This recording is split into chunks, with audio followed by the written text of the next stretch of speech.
The dream is real. Yeah. Stand ovation for the nation. Yeah, welcome to TKBS. I am the culture man, Kenny Burns, baby. The dream is real. And I am Kendra Taylor. Yes, Pine Sol Shawty. I am Sheryl Rae Reid, known as Dr. Sugar. Hey, y'all. Hey, y'all, yo. We outside with it, ladies and gentlemen. I am happy to announce the title of episode 89, Fish Out of Water. I swear to God, I think it's going to really break down in your spirit today. It's going to break down in your spirit and start putting these pieces to the puzzle together for you. But first of all, I want to ask y'all, how was your weekend, babies? You looked amazing. Okay? The braids is braiding right now. Kendra Taylor, Burns, and Sugar. It's, it's the red lip consistent for me. How was your weekend, babies? Y'all good? You know what? My weekend was good. I had been feeling kind of bad because I had an allergic reaction to some peanuts I ate on Monday. What? And I was feeling bad Tuesday all the way to Saturday morning. Then I woke up feeling refreshed. Oh, baby. So I feel great now. Did you bump up? No, I just lost my voice. My throat was doing some other thing. It wasn't closing up or anything, but I literally was waking up with no voice every day. Wow, no herpes. That's good. Round of applause for the herpes. Oh, it's about peanuts. I have nothing. No comment, no feedback, nothing to say. Well, we love you and we're glad you're better.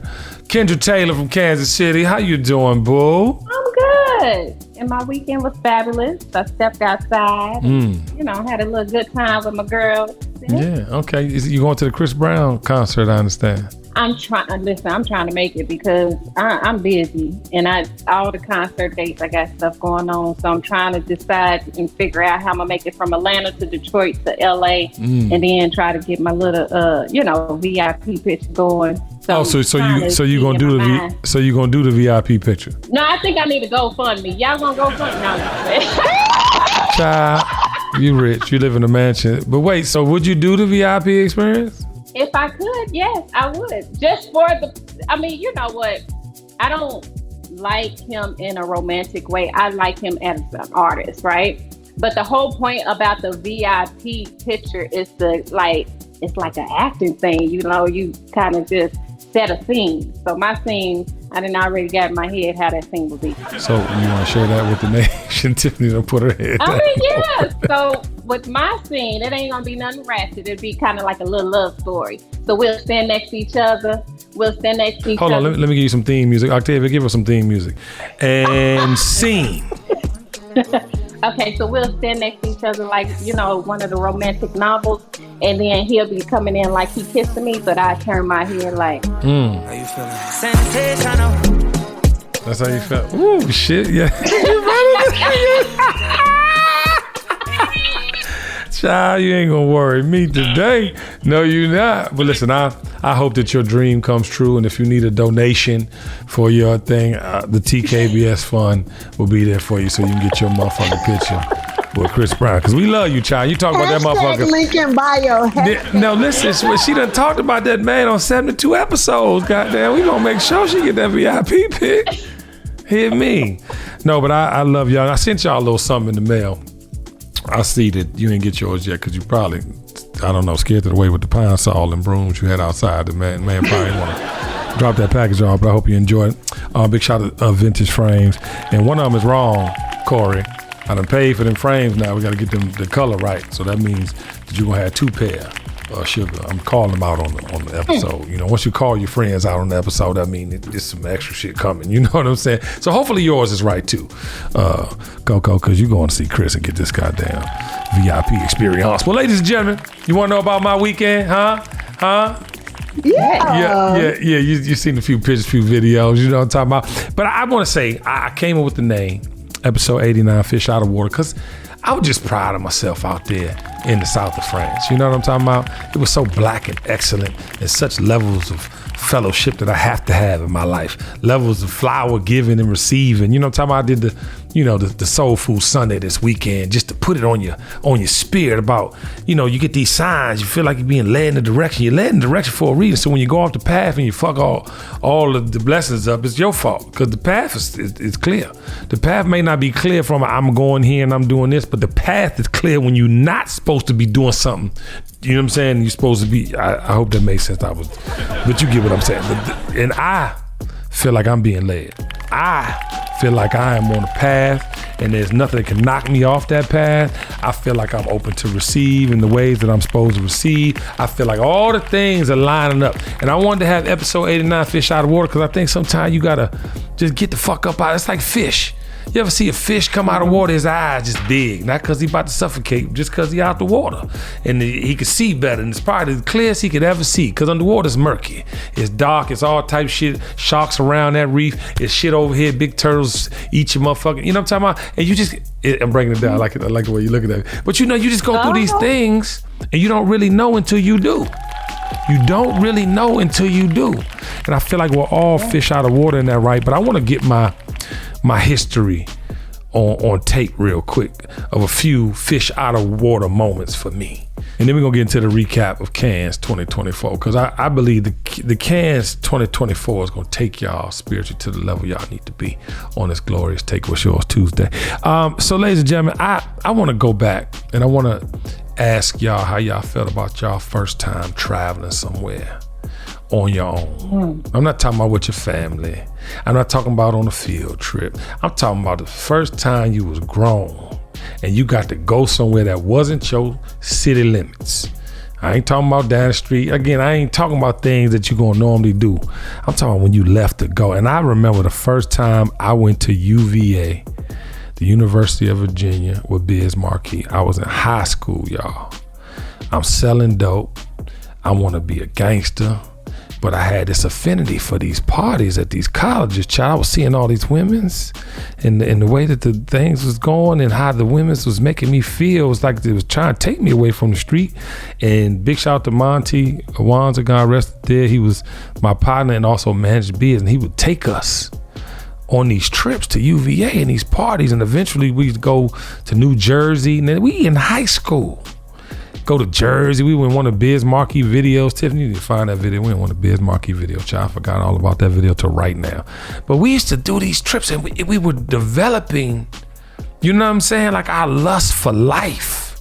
You know, it was the women's at first, but then it became he DJing. And I'm amazed at the way Biz used to DJ, because he did not DJ in the normal sense of the word. He would DJ, play records that had nothing to do with each other. They didn't blend right, but he would talk you through the way of the uncomfortableness of the mix into the next record, and you just be going crazy. And of course, I adapted the talking part to my game, but it was like, I'm a fish out of water. I am in a new place in space, but I want to be here, and I gotta learn how to exist here.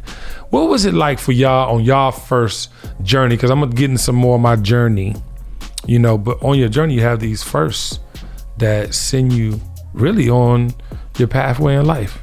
Give me some of y'all's. So I come from a big family. It's 5 of us, 5 siblings, and we always did family vacation. We traveled together. We did all the things together. Then I morphed into a person who always had to have people around me. Right. So like I literally wouldn't even go to the store without picking up one of my homegirls on the way. Yeah. So I honestly didn't get into Sheryl going somewhere and doing something by herself until probably 2014. That's just about 10 years ago. Are you serious, Sugar? Dead serious. Get the fuck out of here. No, I cannot. It's serious. Dead serious. I always had to have somebody with me. And then once I started doing like my internal work, I started really liking myself. Wow. And I always loved myself, but I just felt like I needed somebody with me. Wow. But I started doing meetcations, and I do them every year. Yeah. So I took, that was my first year teaching in Tennessee, and I took a trip to the beach, which is only about 7 hours from here. And I literally unplugged. I took a digital camera with me. I literally just beached by myself. And now I do a vacation every year. Sure. So I think that doing stuff on your own really helps you to understand who you are, and it helps you to appreciate yourself. Because I am a people person, and I didn't realize that I needed to recharge without people. Right. I thought that was my charge. And so once I started really kind of dealing with mental health issues, and I went through depression and feeling like I was taking on the weight of the world, it hit me, girl, you really do like yourself. So why don't you just take a trip by yourself? Wow. So yeah, that's when I started my meatcation. I've even gone to New York by myself. Like I've done a lot of good meatcation. Well, listen, I'm honored considering 2014 was 10 years ago, and we done been on 4, 5, 6, 7 trips together. So you coming to where I'm at, or us going somewhere, that's dope. Wow, I mean, you never know. I would have never known that. I mean, but again, you deal with people all the time, and I like the idea of going somewhere by myself. Maybe I should go to Brazil by myself. I don't know if Jessica gonna buy that. Me going to Brazil by myself. You know what I'm talking about? Anyway, yeah, because you know what they say about Brazil. Oh, Jesus. Right. What do they say? BBL. No, they say a lot of men go to Brazil for Girls. Okay, so your first trip. Do you remember? Your first trip that you went on? So my first trip was simple. It was to Vegas. Yeah. How old were you? I think I definitely was over 21 because then I could go. Just a little background. Of course, people know I was a single mom, so I didn't have the funds to really travel. All my money went to providing the household for me and my son. So me and one of my close girlfriends, my best friend, we went to Vegas because that was our first trip really as adults. And I went down there with like $100-some because I still didn't have no money back on. Wow. Back then. Yeah, I went with $100-some, but back then in Vegas, you could get a steak meal for like $7. Wow. Back then. At McDonald's? At one of the steak, like a real steak. Well, you know we love McDonald's here at the Kenny Burns Show, baby. And we do. But yeah, so we were able to really enjoy ourselves with the little bit of cash that we had just to have an experience. Will I do that today? Hell no. But yeah, because your braid, each braid costs $7.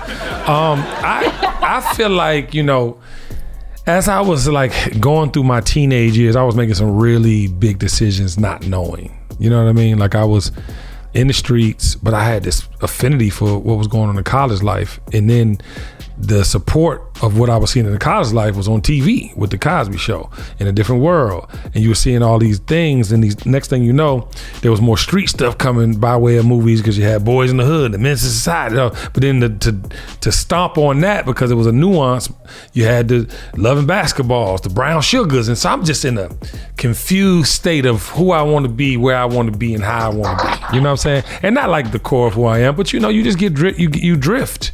You go to these different sides of the, you know, fence, so to speak, when you don't really know who you are and what you are here for.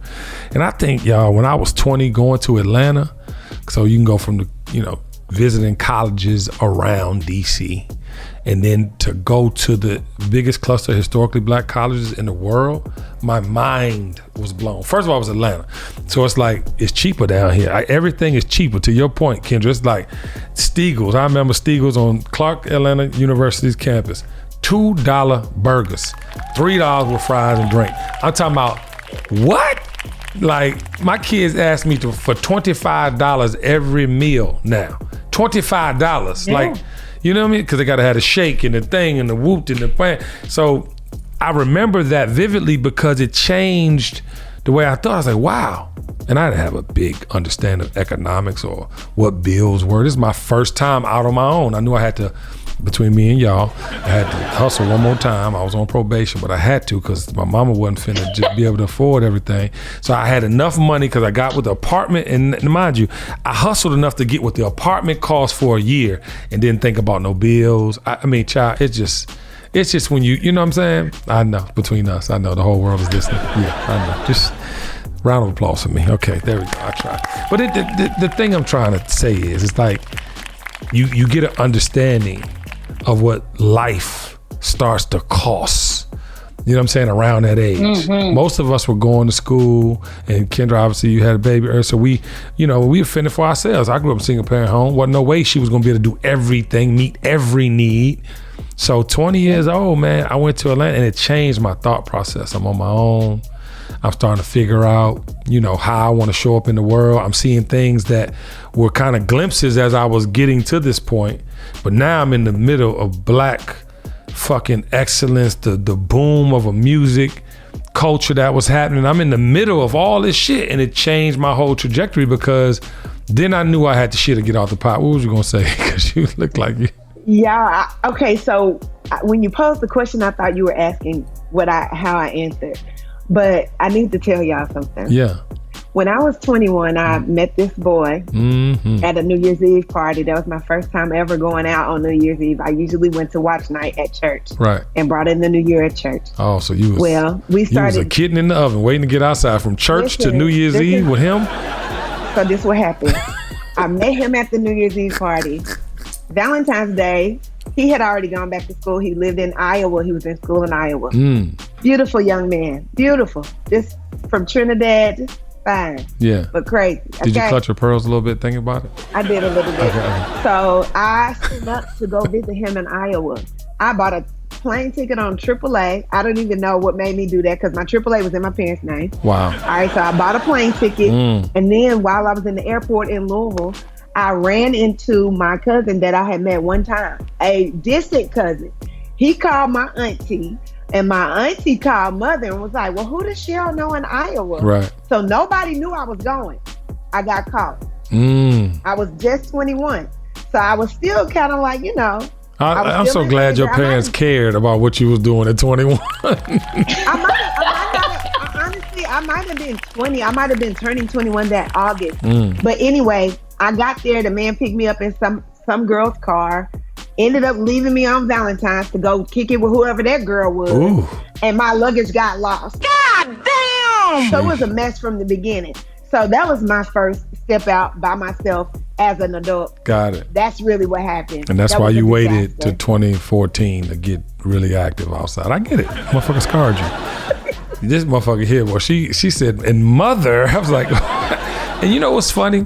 Kenny and Kyle gonna be like that to me and Jessica because they older and they still gotta depend on us on some level and we have that, which I love, by the way, and I wish I had, because when you were telling that story, I was like, damn, my mother ain't give a fizz-naive about what was going on. 21? No, she loved me to death, but I'm talking about not call me if you need something. You better figure it out. I promise y'all, since I was 18 years old, it's never been a welcoming home kind of vibe. Welcome home, like come home, but when you leave it. You know what I'm talking about? It's never been no weeks. And I remember one time, swear to God, when I was dating Jessica, I was living in New York City, left Motown, hit a motherfucking iceberg. I'm talking about everything froze. I feel like I was $30,000 in debt, $30,000 to my name. So that means I'm broke. And then I'm going back to Atlanta to in my mind, I'm gonna retake over the party culture. Alex is doing his thing. I'm gonna get in, do my thing. Come home. I had no apartment immediately.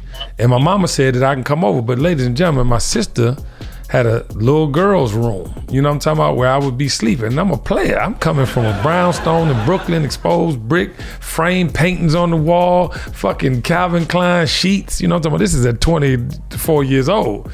So I'm like, all right, I'm gonna do this for like a week. Child, when I say I was probably in there 3, 4, 5 days, it just wasn't in me. I just couldn't, you know what I mean? I had to figure it out. So I'm saying all that to say is like, these processes, this fish out of water syndrome is real because it's all an experiment until you get it right. It's all an experiment. I'm gonna tell y'all another story, child. I was, I think I was 21 when I first went to Miami. And when I went to Miami and saw that water in America, cause when I'm from a 10 mile by 10 mile city. DC is a district. And everything outside that, you don't really go to Virginia Beach. The only reason I knew about Virginia Beach, cause that's where Leo Daddy, my cousin who's like my brother, that's where his people from. So I went to Norfolk, but it didn't look like the Miami water. Norfolk Beach looked like some other shit. Okay. You feel me? And then Rock Creek Park back then was clear water, but it was a creek. And yes, Rock Creek Park, for whoever's in the DMV listening now and it looked like mud today, it was clear. We used to swim in Rock Creek Park. That's how clear it was. But that's the only water I knew. But the Potomac wasn't clear like that. That shit was murky. That shit looked like the Hudson Bay. It was not. So going to Miami, seeing clear water, seeing palm trees, y'all, I'd never forget. My mind said right then and there at 21 years old, I have to be here a couple times a year. I've been defining my steps since a child. Like when I look back, that's why I wanted to make this episode called Fish Out of Water. You got to be uncomfortable to succeed in life. These weren't comfortable moments. And when I got to these destinations, I felt at home. I felt a connection. I felt some sense of longing, like I was supposed to be here or had been here before. And I made concessions in my life to continue to go back to those moments and that feeling.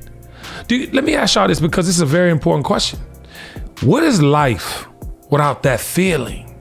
I'm gonna get in the cans momentarily, and y'all know how y'all feel when y'all party with me. But like that's something that people gonna leave their hometowns, they comfort zones to come experience. But for me, and I keep telling y'all this, where's the place that just makes you whole without no lights, without no people? And to Sugar's point of taking trips on your own, when I go to Miami, if I didn't go to Miami, I wouldn't have made it to Turks and Caicos. When I go to Miami, I felt calm. The water did something to my spirit. Yes, we was butt naked in Miami at 21 years old, doing the wildest shit, drugs, sex, all the things, child. But it was more about that beach. I'd be at that beach, and it taught me that there are other beaches in the world, and there's other places I need to see, and there's clearer water. You know, because how important is that to y'all? Because I think we're all at that age where we have to have things that are significantly, you know what I'm saying, mind easing or soul settling. Ooh, soul settling. We need that on the shirt, Tiffany. Yeah. But talk to me. I think being a fish out of water is part of growth. Yes. Because when you're uncomfortable, you kind of start understanding where you need to be. It lights a fire under your butt on what you need to get done.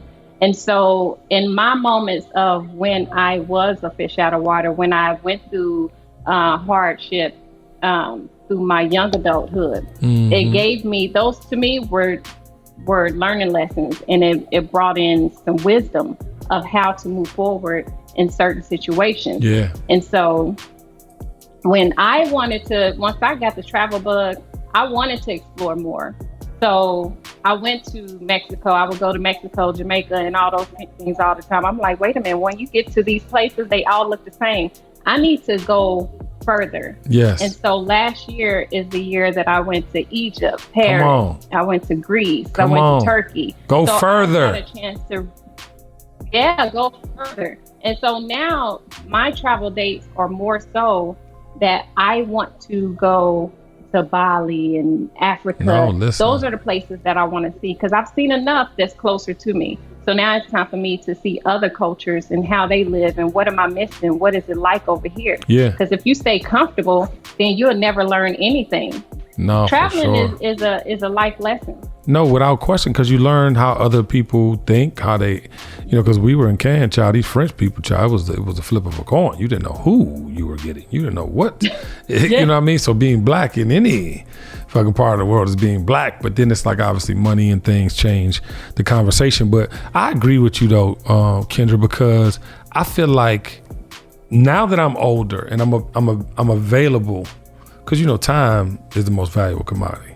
And I'm available now to do the things I want to do, right? I think I can go and do when I feel like it. I can move how I want to move. And it's such a liberating feeling. But to your point of going all around the world and seeing what that is, you know where you want to be. I don't have to go. I mean, I'm 51 years old. There's certain places I just don't have to go no more, because the places I want to go, I'm going. And it's going to be frequented. Because think about what I'm saying, y'all. It's like, and that's what I'm saying even about money, and I'm going to get into that in my cons conversation. But like, you think, and then you got to see it. Because if there's something on your list, you got to go see it. Because if you don't see it, it's always going to be the thought of, I didn't go, I didn't experience it. Damn, all right. But you got to see it to know if you like it. Now, for me, I've been to every island. I've been all over the world. Turks and Caicos is my favorite island. You know what I'm saying? There's spots in the Bahamas that are my favorite spots that have nothing to do, you know what I'm saying, with the more commercial spots. I know where to go. You feel me? And I want that to resonate with people, because I think at the end of the day, you have these thoughts in your mind. Like, I should have went from Cannes to Paris, because Pharrell had his show the day before the club quarantine party, and big shout out to D-Nice, we're about to get into all that momentarily. But like, I should have went to Paris, but I didn't go to Paris because Jessica wasn't with me, and I didn't want to do the whole moving around it, because she was doing her social work master's thing, and she said it was cool, but it wouldn't have been cool if I'd have went to all them motherfucking places without her. So you already know what time it is. But I'm saying that to say, Shut up, clapping over there in the corner. Sit your ass over there, Tiffany. But Team J. I should have went because looking at you got to take advantage when you're out of the country too, because you be right there. So like a flight from Cannes to Paris ain't shit. Cannes to Saint-Tropez, Cannes to Barcelona, this and the third. And when you can do it, like I got invited. I was leaving Friday, come back to Atlanta. I got invited to go on a helicopter to Saint-Tropez. But I'm, you know what I'm saying? Like I gotta go home. I gotta go home. But the point I'm trying to make is, y'all, you gotta really set a pace for your life. You have to set a pace for your life and how you want to show up and where you want to show up. And then you'll get to a point where it's not going to cost like you think it's going to cost, because you don't work yourself in a position where you can afford to move around, and it's going to be less places you want to go. See, that's the gag. That's the gag on the financial side too. You think it's money, money, money. Kendra just told you she went everywhere in the fucking world with a small child trying to figure it out.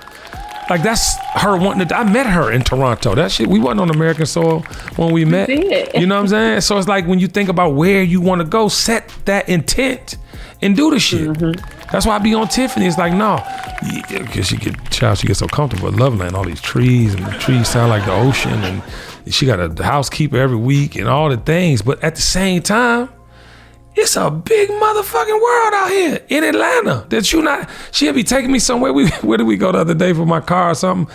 I never been in this side of town. You better drive all over this motherfucker by next week. I need you to know every part of this motherfucker, because you don't realize the time you can't get back.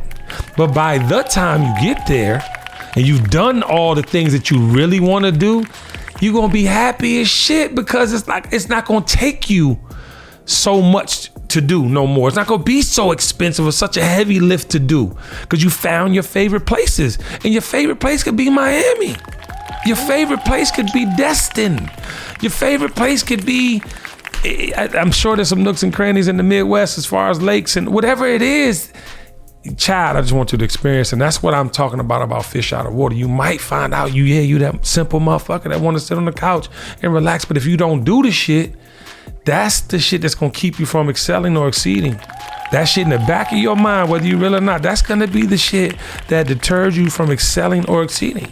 Because it's always that jump rope. Damn, I ain't do that, so how I'm gonna do this? I didn't do that, so how I'm gonna do this? TKBS Nation, we've all been there. You have a question about your credit card. You call the number for help and can't get a hold of anyone. If only you had Discover Card. With 24/7 US-based live customer service from Discover, everyone has the option to talk to a real person anytime, day or night. Yep, you heard that right. A real person. Get the customer service you deserve with Discover. Limitations apply. See terms at discover.com/creditcard. Ladies and gentlemen, Mr. Culture Man, Kenny Burns. You know I'm talking about the dream is motherfucking real. I'm talking fast. I gotta get all these points out in 30 seconds. You have to do me a favor. You have to go to your favorite platform where you listen to the Kenny Burns Show, aka TKBS, and I need you to download the episodes. We cannot be number one if you don't download. Number two, I need you to write a comment. I don't know why the hell I have a 4.8 on Spotify and I have 5 stars on Apple. Let's make it even. I love you in real life. Stay tuned. We have more TKBS on the way. Peace. The dream is real. Ladies and gentlemen, it is the Culture Man, Kenny Burns, and you know when I'm working out or doing anything, my attention to detail is unmatched. From my reps to my outfits, everything is sleek and refreshing, just like my Smart Water. My Smart Water bottle fits everywhere and is one of my favorite accessories. In a world filled with overthinking, we're providing a refreshing change of pace, a moment of clarity with a simple choice of hydrating with Smart Water. Life's full of choices. Smart Water is a simple one. Visit drinksmartwater.com and learn more. Calling all superheroes. That's right. Coca-Cola and Marvel are teaming up to release limited edition Coca-Cola products featuring your favorite Marvel characters. Collect them all to assemble your own Marvel universe, and be sure to scan your Coca-Cola for a chance to win super-powered prizes and unlock powerful AR experiences. But act fast, fans. These collectibles won't last long. No purchase necessary. Open to legal residents of the U.S. and D.C. who are 13 and up. Ends on June 30th, 2024. Visit coke.com/Marvel24 for official rules. So I am very fortunate that our family always did, like I said earlier, family vacations. And honestly, y'all, my first flight, I was 4 weeks old. My mom had to get clearance for me to go on this flight. And guess where I was going? Miami. Yeah. Because my parents were going down there for something and I was just born. So I was born on August 7th. They were going in September. And this was, back in the day when people were trying to buy babies. Yeah. And as brown as I am right Damn. now, I was lighter than Kenny. This just took a turn. Mother told me, or daddy, one of them. They told me that basically somebody that looked like a mob wife tried to buy me because I was light, like very light, like wow. light as KB, no shade. First of all, I'm not that light. Look at my skin complexion. And my eyes were green. So I was looking like I was not really with my parents. Wow. So that, and then we started taking we were taking family vacations when I remember my first flight that I remember was to Nassau. Wow. And my parents knew people there, so we didn't experience the touristy side of Nassau. We experienced Nassau in a different way, and that's probably why, like, when people say they're going to the Bahamas, I'm like, are you going to Nassau? Right. I know, my people are there, so I feel at home. And so when I started traveling, like the first time I went to Europe, I wanted to experience every single thing. Like you said, when you're so close to something, you want to hop to somewhere else. I got on a train one day and took it to a whole nother city because I found some boots that I wanted. Some boots. And they didn't have them in the store. Talk to me and nice. I found them in the next city because we had to go to the next city for the next show. And I went and got them boots. I still got them. That was 15 years ago. Wow. And I didn't feel no kind of way about it. This was before you could even really get around really good with international calling on your phone. Yeah. I was just out here living, and I was fine with it. No, it's beautiful. And listen, that's what we supposed to do. But I want to tell y'all this one little story, and I'm going to need a little story time intro, Sugar, because this is story time. Yeah, baby, we ain't had that in a minute. So I'm at Rockefeller Records, and I had a sub-label on Rockefeller called Rock Music. And on there, I had different genres of music. I had pop, rock, R&B. Kanye was originally on the rock music side. And Dame Dash had, sparked this interest in Europe for Rockefeller. So he had already been going, he was big into the fashion shows and all the things. So one day he came to my office like, yo, I want to take rock music to Europe. We going to London. I'm signing this SAS group, and we gonna get out there and we gonna have a ball. I'm like, all right, say less. So get to, Nicole Ray, Rail, Alan Anthony, formerly Chris John at the time, and I had some bomb music, and I think Samantha Ronson might have went too. And I had some bomb music, y'all. Like, I'm gonna get this music and I'm gonna put it out for y'all just so we can consume it and y'all can applaud me on my efforts, because a lot of this stuff didn't come out because of politics and Jay and Dame starting to break up. But long story short, we go, to Europe. And when I say, first of all, Victoria Beckham, I'm A&R in her album at the time, right? And this is the Spice Girls.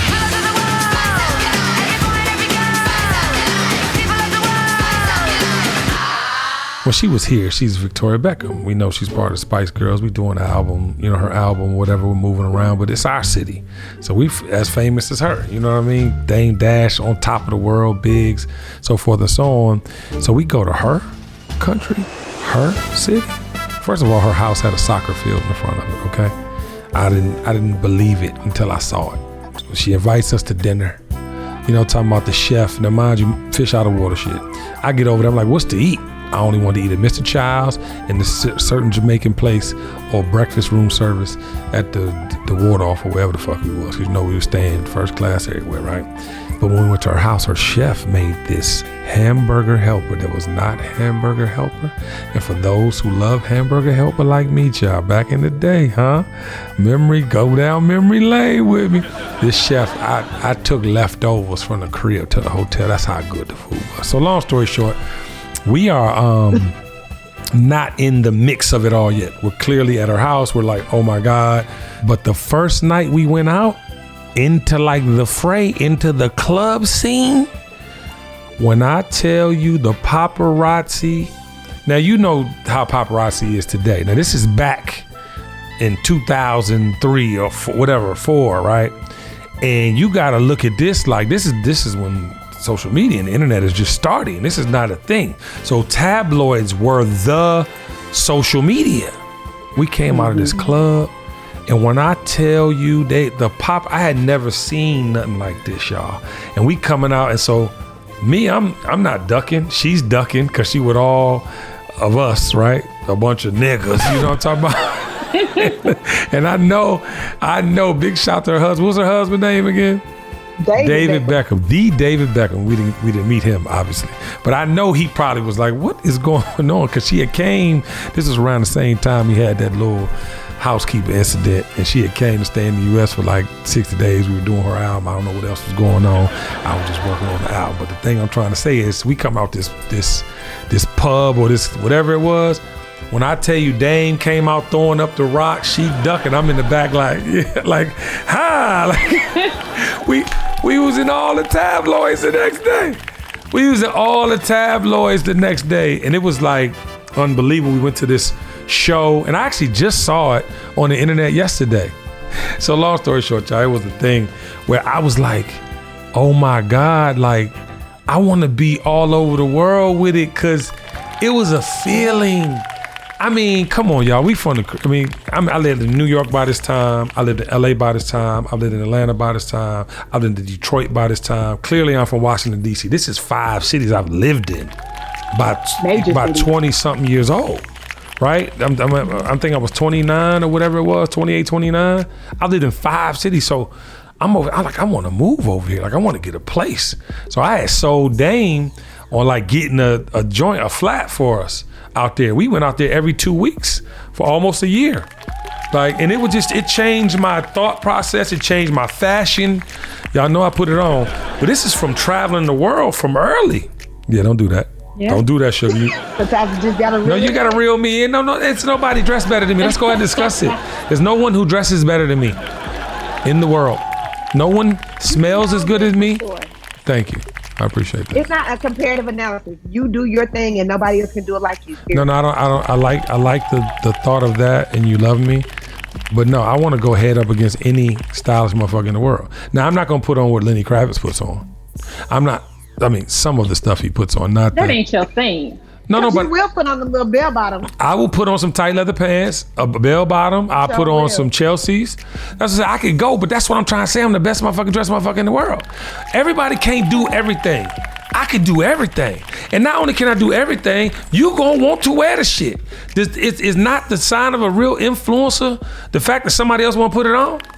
I'm just saying, this is not that episode. Maybe episode 90 will be about Kenny Burns' style and how somebody need to give him his flowers, or at least put me in a fashion magazine, Vogue. Huh? You're gonna be on the episode.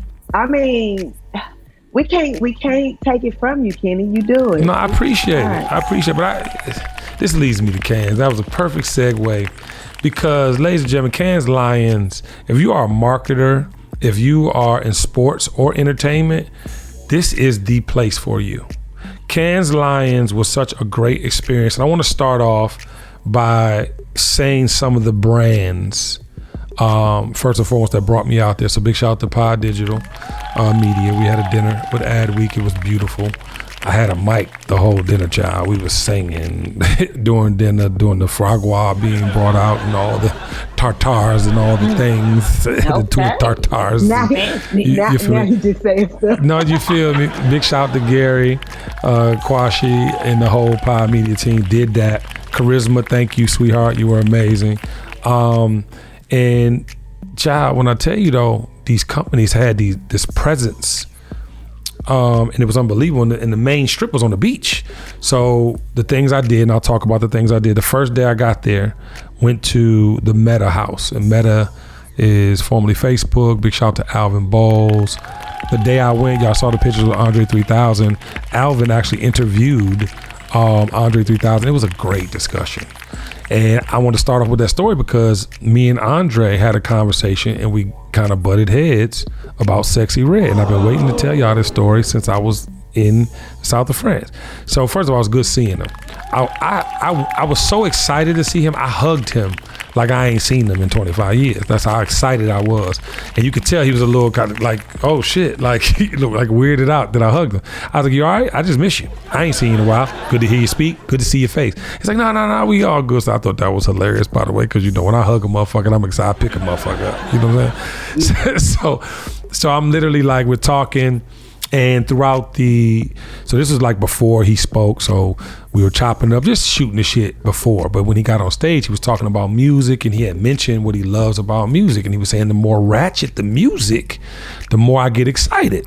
And so same comparison, we've talked about this many times here on TKBS about how, the youngins are doing what we did, and this, that, and the third. And of course, I've had my comments about that. Well, no, it was nuanced. It wasn't that many for every, nuanced thing. We had something that was proper and prim and edited and etiquetted.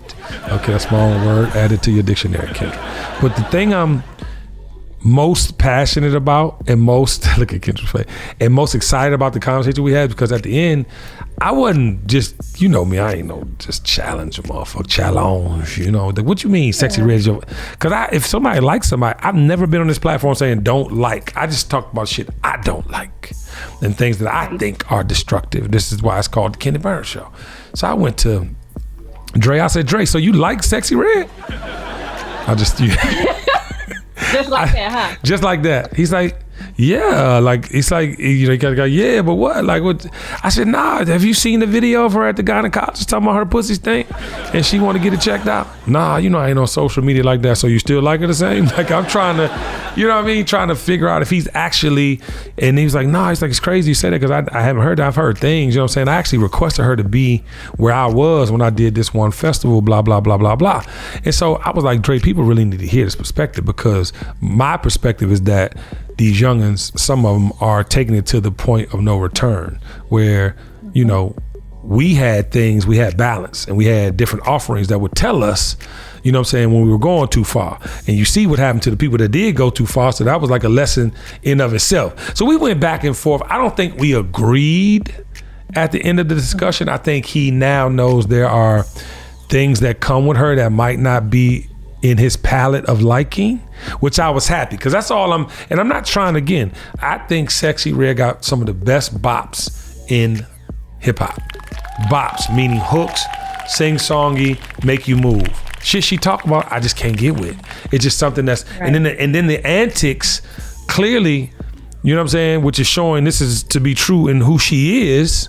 It's a continuum. It's not a one-off. It's not like you said, suck my dick, and then you just ain't say nothing else, and everybody just heard you say, suck my dick, and you ain't got no dick, first and foremost. But just whatever. I'm just saying the shock and awe of it. Like, oh, but you ain't did nothing else, so motherfucker can't really judge you. Like, you walk around every day saying, suck my dick. I don't know why I said that. Maybe I need some head. Okay, great. The point I'm trying to make is, look at Sugar Smile. I'm just joking, Sugar. These are jokes. I do this. So, it's funny. Yeah, look at Kendra, you had. But the point I'm trying to make is, we had a whole conversation that was very spirited, like we have here on TKBS, and very much like, wow, people do, like ratchet shit, but how far do you want to take the ratchet? And I think that's where he and I agreed at the end of the conversation. So with that, I went from there. They had another venue by Stagwell. Big shout out to Team Epiphany, Lisa Chu, Coltrane Curtis. Coltrane is one of my longest tenured business friends. He actually used to work with us in college as a photographer. He went to Morehouse with my cousin, and he owns Team Epiphany. They just sold for amazing amount of money. He's doing very well, and Stagwell is the company that bought them. And they had Sport Beach, and Sport Beach housed everybody, y'all. I'm talking about Carmelo Anthony was there, Blake Griffin. They had every athlete. So we were there. We were doing all the things, and it was dope.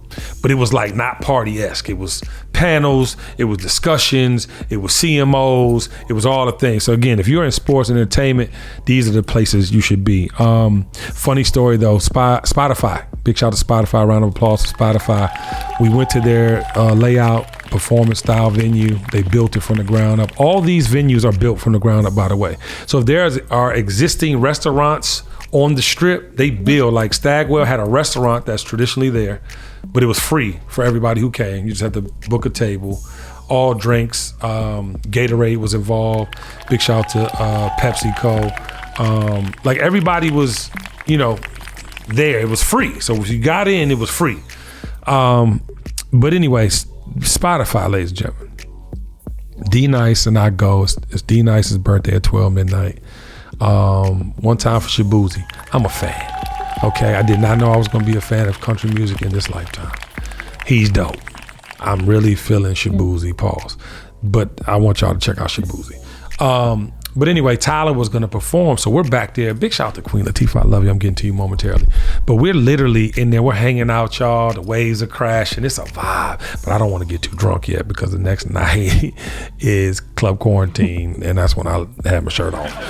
But I'm saying that to say, we get this fucking conversation going. It's amazing, the energy's right. Big shout out to Allie Love, I met her for the first time. She's the one I work out with on Peloton.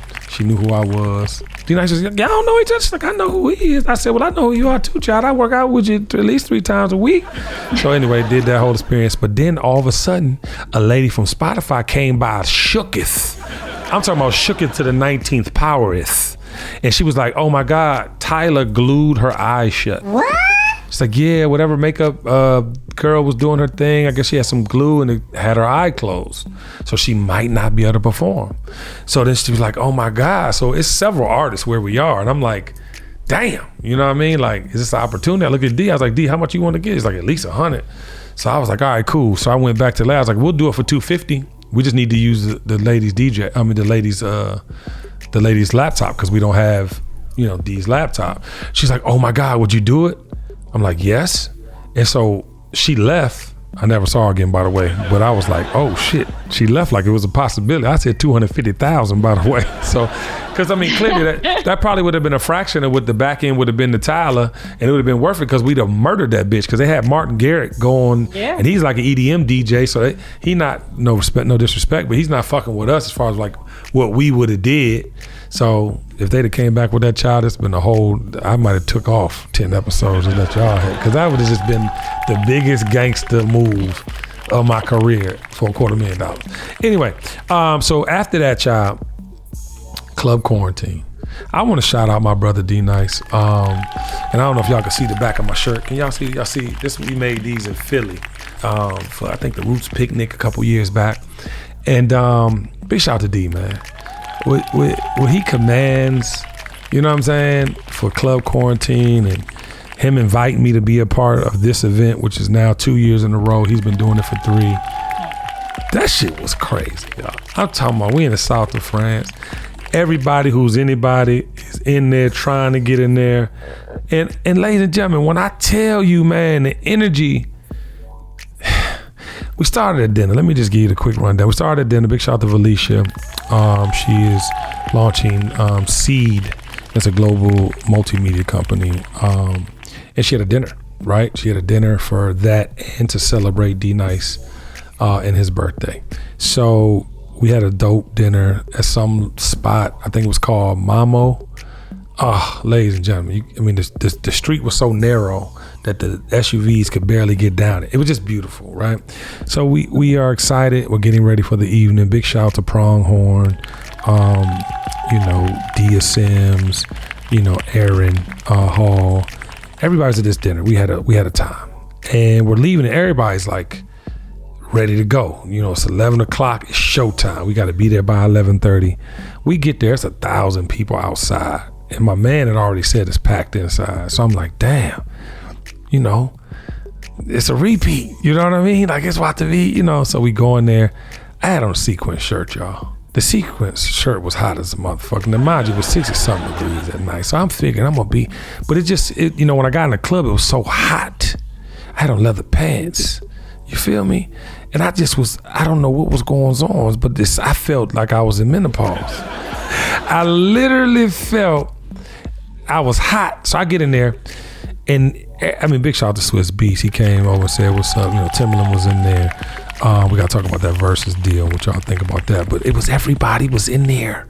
Queen Latifah, y'all saw the video footage of me giving her. But anyway, I'm starting, to get going. And all of a sudden, I promise you, I was in there 10 minutes. I took my motherfucking shirt off. And I didn't care about all the pasta and bread I just ate. I just had to take my shirt off. And it was a thing. I got an opportunity to give Queen Latifah her flowers. We had, so much representation and love in the building. And it was so magical, y'all. And to see all these people from all over the world who it was their first time where they were fish out of water in this scenario, it changed the way they see the world, because you got to see yourself in the places you go. Even though you're going to experience different cultures, new things, you got to see yourself in it. Something that identifies with you. And Cannes identifies with me because it's all about art.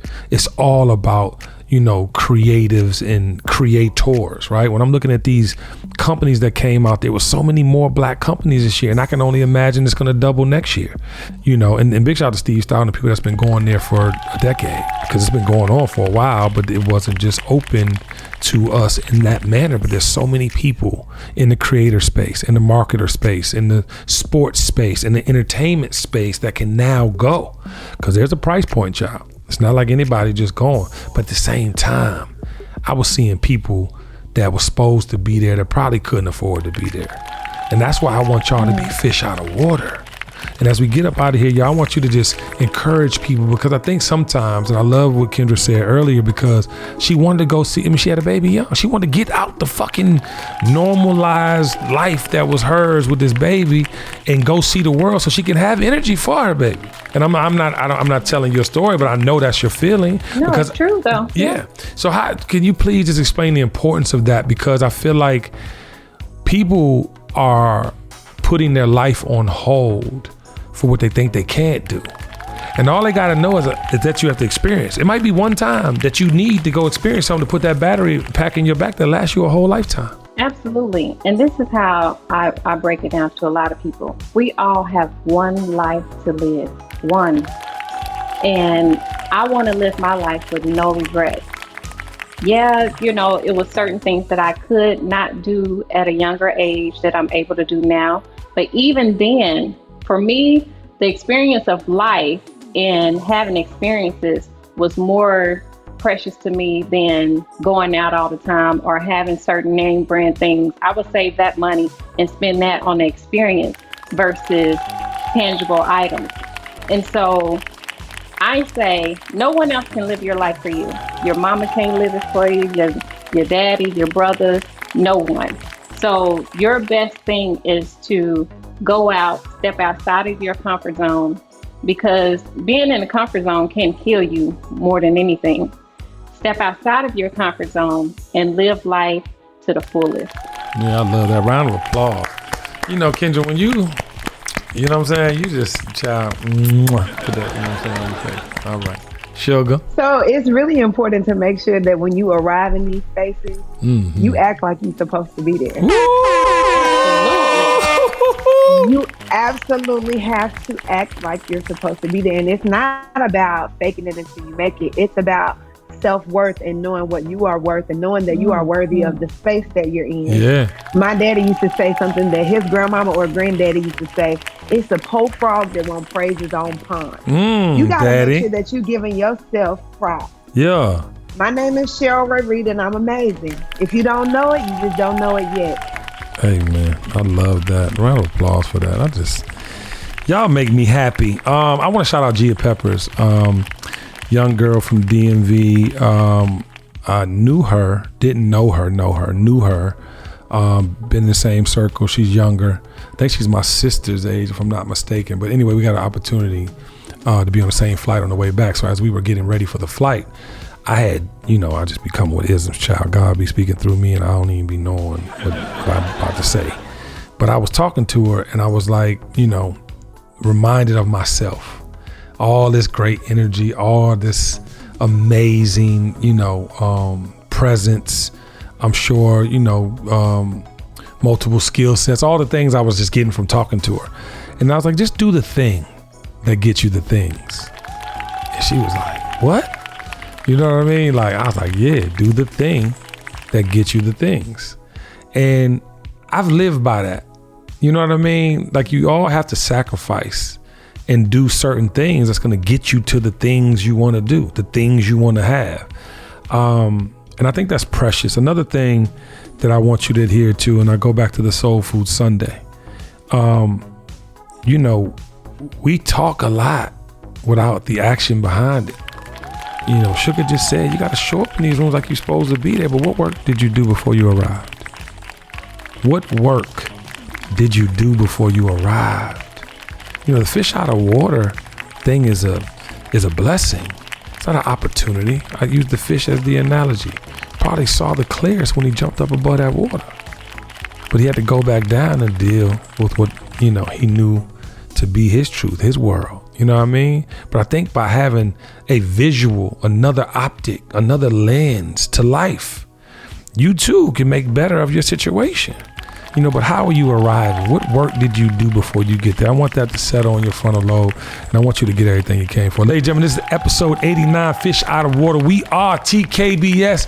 That's the beautiful Sheryl Rae Reid, called Dr. Sugar. That's the gorgeous Kendra Taylor with the new braid. And as we get up out of here, I am your lifestyle specialist, aka the culture man, Kenny Burns. We love you in real life. Take us out of here, Kendra. The dream is real, suckers. The dream is real.